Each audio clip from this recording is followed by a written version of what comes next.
Hello, this is Larry Hedrick with Mysteries of the Superstition Mountains, where we bring the past into the present for you and our future viewers. Today we have an incredible story by Mr. Clay Wurst. The story of the Lost Dutchman Mine is so popular that many people think the other lost mine stories of the superstitions grew out of the Lost Dutchman. That's not true. The Dutchman wasn't the first. It was the Lost Doctor Thorne mine that came first, and I believe it was the Dutchman searching for the lost Doctor Thorne mine when he discovered what we know as the Lost Dutchman Mine. At any rate, this started evidently in 1865. Doctor Thorne was Abram, not Abraham, Abram D. Thorne, evidently named after Abram in the Bible before God changed his name to Abraham. I know nothing about Doctor Thorne's medical background except he was actually trained as a medical doctor. But in 1865, he ended up out near Fort McDowell, which was just founded that year. It was initially Camp McDowell, became Fort McDowell in 1865. He settled there and became well known to the Indians that lived up and down the Verde Valley near Fort McDowell. And because of his medical abilities, he sort of fell into the practice of caring for the medical needs of the Indians. And I think there were one or two occasions where he performed a cure that to him was just ordinarily a day's work, but to the Indians appeared pretty miraculous. And so he was held in great esteem by the Indians up and down the Verde Valley. So they came to him one day and they said they wanted to do something for him to in some way compensate him for the help that he had been to the Indians. They wanted to take him somewhere, but he would have to be blindfolded. They put him on his horse, blindfolded him. The horse was led. They traveled for 2 or 3 hours. They crossed water several times, one of which he said was definitely a river, which he always felt was the Salt River. They eventually came to a point where they had to dismount. He was led a short distance, still blindfolded, led by hand. Then the blindfold was removed. Thorne found himself high in a canyon where he had a good view of the country. Some distance away, he said he saw what appeared to be the ruins of a stone-walled corral built out on the end of a ridge. And he said it didn't look to him like an Indian ruin.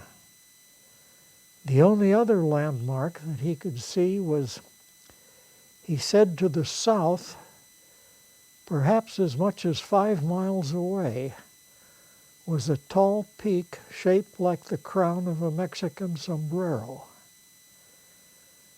Then they showed him that he was at the site of an old mine, where there was a pile of extremely high-grade hard rock ore. He was told that he might take away all that he could carry. And here he played a bit of a joke on the Indians. They thought he was going to fill his pockets. But it was cold weather. He was wearing long underwear, which he removed, tied a knot in each of the ankles, filled both legs up with rich gold ore, knotted it off at the waistband, sat it astraddle his horse, back of the cantle of his saddle, and, minus his underwear, shivered all the way back to Fort McDowell. The Indians took it good-naturedly. They said it looked like half a man riding behind Doc Thorne on Thorne's horse. On the way back to McDowell, they crossed a creek where Thorne was allowed to dismount. His blindfold was removed, and he was allowed to drink.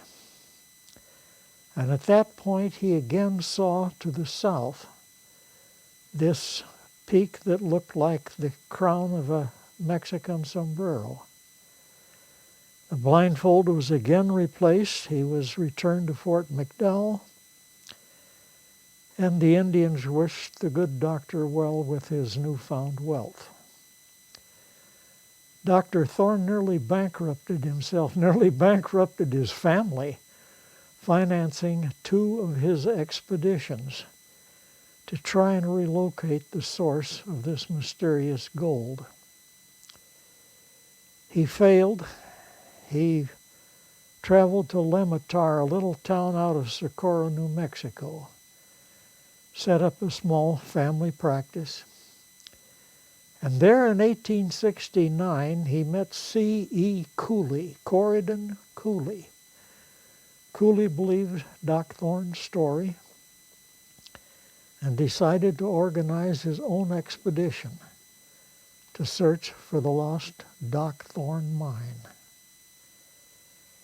He went first to Prescott, where he organized what he called the Prescott Detachment. He sent riders ahead to Phoenix and Wickenburg to organize the Phoenix and Wickenburg Detachment.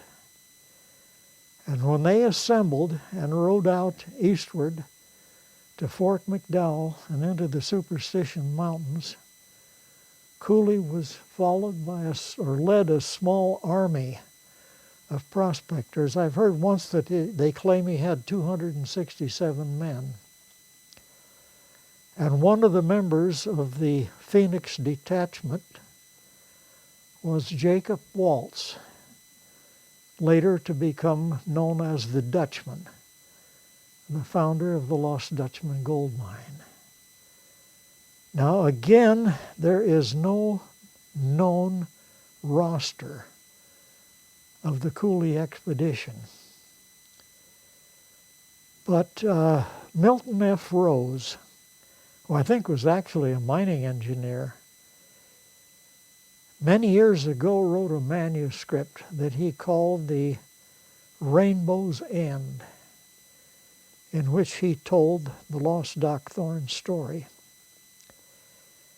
And he maintained that a relative of his, that he called Will Rose, evidently William Rose, was a member of one of the 2 Doc Thorne expeditions, and that on that trip he became well acquainted with Jacob Waltz, the Dutchman, sat around the campfire many evenings visiting with Jacob Waltz. Now, there being no roster, I can't prove that Jacob Waltz was on one of the expeditions.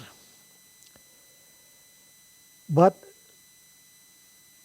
Milton Rose's story about the Dutchman being on the search for the lost Doc Thorne mine explains an otherwise enigma, a question. What in the world was Jacob Waltz doing in the Superstition Mountains in 1869?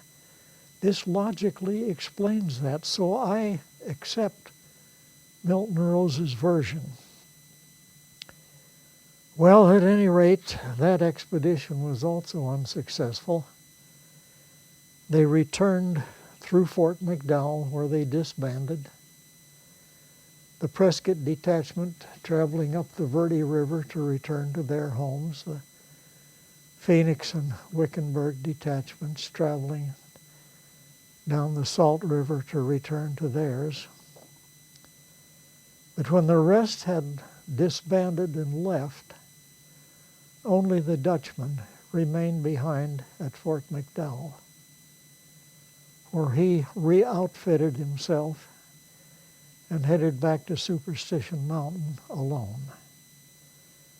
Now, this would seem to be a very foolish thing to have done at that point in Arizona's history of her Indian depredations, which were still active at that time.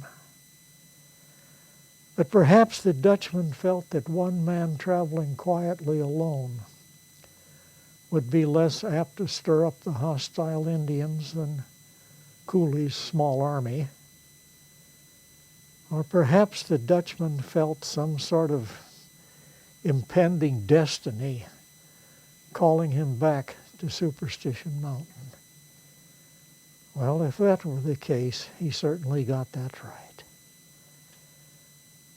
But that again is another story, perhaps for another day. Thank you for watching this episode of Mysteries of the Superstition Mountains.